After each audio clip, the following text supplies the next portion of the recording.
কোন মুমিন কোন মুসলমান তার দ্বীনের মাঝে যদি এই ভয় থাকে আমার একদিন মৃত্যুবরণ করতে হবে এবং মৃত্যুর পরবর্তী সময় আখিরাতে কিয়ামতের ময়দানে আমার সব কিছু হিসাব দিতে হবে। আমি যদি আমার জবান দ্বারা স্বীকার নাও করি, আল্লাহ বলে আল ইয়াউমা নাখতিমু আলা আফওয়াহিহিম, আল্লাহ তাআলা আমার এই মুখের দুই ঠোঁটে মোহর মেরে নেবেন। وتكلمنا أيديهم وتشهد أرجلهم بما كانوا يكسبون। হাত কি গুনাহ করেছে, চোখ কি গুনাহ করেছে, কান কি গুনাহ করেছে, পা কি গুনাহ করেছে, এক এক করে প্রতিটি অঙ্গ প্রত্যঙ্গ সাক্ষী দিতে থাকবে। আল্লাহর কাছে বলতে থাকবে, আল্লাহ আমার দ্বারা সেই গুনাহগুলো করেছে, এই অন্যায়গুলো করেছে।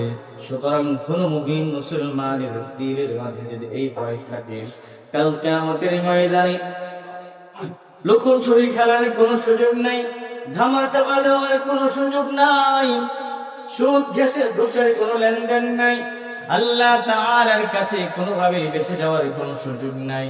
আমার জবান যদিও মিথ্যা কথা বলার চেষ্টা করবে, আল্লাহ তাআলা আমার জবানটাকে মোহর মেরে দিবে। বিভিন্ন অঙ্গ প্রত্যঙ্গ একের পর এক আমার বিপক্ষে সাক্ষী দিতে থাকবে। রব্বুল আলামিন বলেন, হাত্তা ইযা মা জাউহা শাহিদা আলাইহিম সামউহুম ওয়া আবসারুহুম ওয়া জুলুদুহুম বিমা কানু ইয়ামালুন। কাল কিয়ামতের ময়দানে আমার চোখ, কান, হাত এবং শরীরের চামড়া পর্যন্ত আমার বিপক্ষে সাক্ষী দিতে থাকবে। তখন শরীরের চামড়া বলতে থাকবে, তুমি আমার বিপক্ষে কেন সাক্ষী দিচ্ছ? শরীরের চামড়া বলবে, আল্লাহ রাব্বুল আলামিন قالوا أنطقنا الله الذي أنطق كل شيء।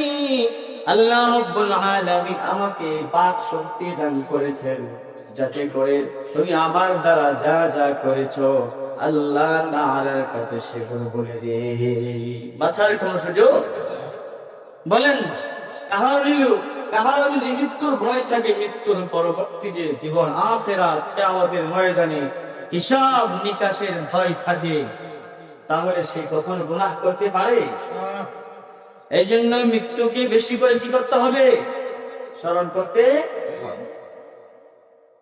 মৃত্যুর স্মরণ দ্বারা তৃতীয় নম্বর যে উপকার সেটা হলো কানাআত বা অল্প তুষ্টির গুণ হাসিল হয়। কানাআত এর শাব্দিক অর্থ হলো অল্প তুষ্টি, মানে